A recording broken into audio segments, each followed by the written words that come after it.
আমাকে দেখে আতঙ্কিত মনে হচ্ছে? আমি একদমই আতঙ্কিত না। বিষয়টা হচ্ছে যে আমরা বুঝতে পারছি যে রায়টাকে কেন্দ্র করে বা নির্বাচনটা হয়ে যাচ্ছে, নির্বাচনটাকে কেন্দ্র করে দেশে একটা অস্থিতিশীল পরিস্থিতি গড়ে তোলার চেষ্টা করা হবে। এবং এইটা তো শুধু গতকাল আমার বাসায় না, তার আগেও আরও বেশ কয়েকটা জায়গায় ককটেল দেওয়া হয়েছে, বাসে অগ্নিসংযোগ করা হয়েছে, কিছু প্রাণহানির ঘটনাও ঘটেছে।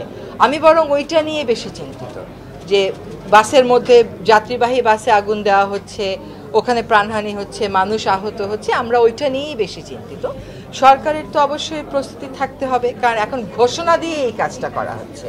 আমরা বিভিন্ন টেলিফোন কনভারসেশন যেগুলো শুনছি, টেলিফোনে যে সমস্ত বক্তব্য শুনছি, সেখানে ঘোষণা আসছে যে এরকম কাজগুলো করা হবে। কাজে সরকার তো সেখানে অবশ্যই তার প্রস্তুতি নেবে এবং সরকার প্রস্তুতি নিচ্ছে। যে পর্যায়ে তারা করবার পরিকল্পনা করেছিল, আমি আপনাকে ওইটুকুন বলতে পারি যে সেই পর্যায়ে তারা যেতে পারবে না। কিন্তু এখন আমাদের দেশে একটা কথা আছে যে চোর চুরি করতে চাইলে তাকে আপনি কতটুকুন পাহারা দিতে পারেন। যে ঘটনাগুলো ঘটছে এগুলো হচ্ছে পাহারার বাইরে যে কাজগুলো করা হচ্ছে। সরকারের অবশ্যই, যেহেতু ঘটনাগুলো অব্যাহতভাবে ঘটছে, যদি সরকার তার সার্ভেইলেন্স বাড়াবে। আরেকটা বিষয় হচ্ছে, আমরা আওয়ামী লীগের অনেকে বিদেশি অ্যাক্টিভিস্ট যারা রয়েছেন বা দেশে অনেকেই কিন্তু আওয়ামী লীগের বা এই সন্ত্রাসী কার্যক্রমের মত উৎপাদন করছে। এই ক্ষেত্রে সরকারের পক্ষ থেকে আসলে সে ধরনের এখনো পর্যন্ত কোনো ব্যবস্থা আমরা দেখিনি। যেমন এই যে বাসে পুড়িয়ে মারা হলো, সেই বিষয়টি নিয়েও যে মামলা হয়েছে, সেখানে কিন্তু যারা নির্দেশদাতা বা যারা বিদেশ থেকে দেশে থেকে যারা ইনফ্লুয়েন্স করছে, তাদের বিষয়ে কিন্তু কোনো ব্যবস্থা নেওয়া হচ্ছে। আপনি জানেন বিদেশ থেকে কারা ইনফ্লুয়েন্স করেছে, দেশ থেকে কারা ওই বাসটাতে আগুন দেওয়ার জন্য ইনফ্লুয়েন্স করেছে? আপনি নাম জানেন? সরকার তদন্ত করে যেই কাজগুলো, যে নামগুলো পাচ্ছে সেই নামগুলো দিচ্ছে বলেই আমার বিশ্বাস। তারপরেও যদি মনে করেন যে না, কারো কাছে এর চাইতে বেশি তথ্য আছে, প্লিজ তথ্য দিয়ে সেটা আপনি প্রকাশ্যে দিতে পারেন।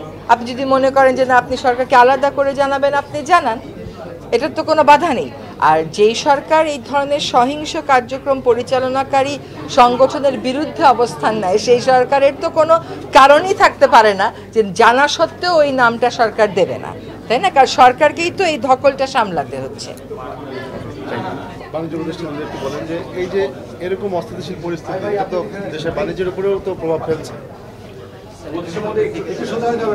না, আমরা তেমন কোনো প্রভাব দেখছি না। আমাদের এই মুহূর্তে আপনারা নিশ্চয়ই জানেন যে আমাদের পেঁয়াজ নিয়ে একটা বাজারে একটা অস্বস্তিকর পরিস্থিতি আছে। আমরা সেটাকেই নিয়ন্ত্রণের চেষ্টা করছি।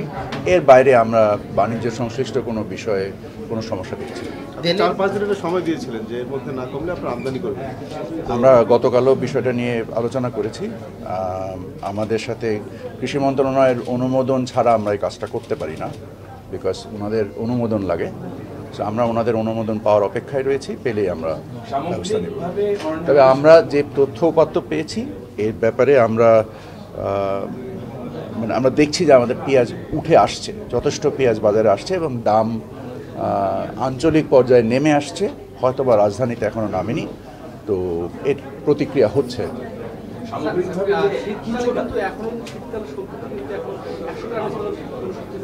আপনার কথা সঠিক না।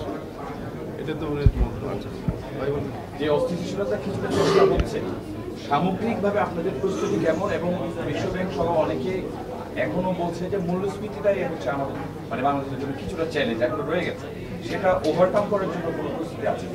অবশ্যই প্রস্তুতি আছে। আপনি আমাদের মুদ্রা ব্যবস্থায় এবং আমাদের আর্থিক ব্যবস্থাপনার যদি কাঠামোটা দেখেন, সেখানে তো বিশেষত মুদ্রাস্ফীতিকে কেন্দ্র করেই আমাদের মুদ্রানীতিকে তৈরি করা হচ্ছে এবং ব্যবস্থা তো নেওয়া হচ্ছে।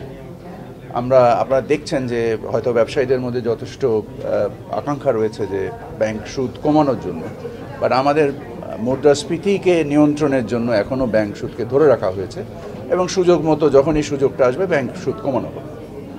ধন্যবাদ। একটা কথা একটু বলা দরকার, এই যে সহিংসতা, এই যে ককটেল মারা, এইগুলোর ক্ষেত্রে আমি মনে করি যে আমাদের গণমাধ্যমেরও আরেকটু দায়িত্বশীল হওয়ার সুযোগ আছে। আতঙ্কটাও ছড়াতে পারেন, আবার এই জিনিসটা নিন্দা করে যারা এই কাজগুলো করছে তাদের বিরুদ্ধে একটা জনমত গড়ে তুলতে পারেন। তো আমার মনে হয় যে আপনার বাসায় ককটেল মারবে আর আপনি নিশ্চিন্ত থাকবেন, তা তো হতে পারে না। আতঙ্কিত হওয়া এক জিনিস আর নিশ্চিন্ত না থাকা আরেক জিনিস।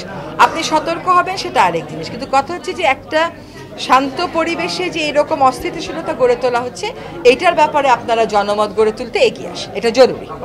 রায় পরবর্তী সময়ে আরো বেশি এটা বৃদ্ধি পেতে পারে, সেজন্য সরকার যাতে বৃদ্ধি না পায় এবং এরকম বৃদ্ধি পাওয়া যে এই দেশের জনস্বার্থের বিরোধী, সেই বার্তাটা আপনারা প্রচার করেন। সরকারের যা করার সরকার তা করবে।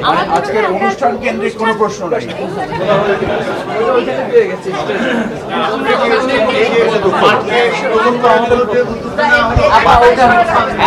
স্টেজে পেয়ে গেছে।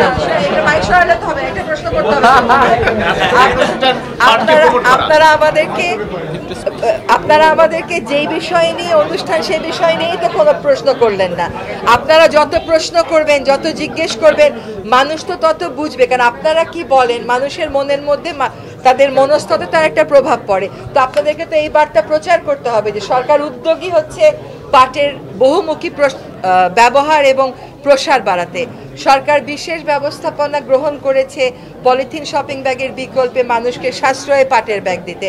সরকার আজকে ঘোষণা করেছে যে পাটজাত পাট দিয়ে যে মোড়ক করা হবে, যে বাধ্যতামূলক করা হলো, যে আইনটা কেউ বাস্তবায়ন করেনি, এই মন্ত্রণালয় উদ্যোগ নিয়ে সেই আইনটা বাস্তবায়নের দিকে যাচ্ছে। তো এগুলো তো মানুষকে বলতে হবে। সারাক্ষণ মানুষকে একটা নেতিবাচকতার মধ্যে আতঙ্ক রাখলে তো হবে না।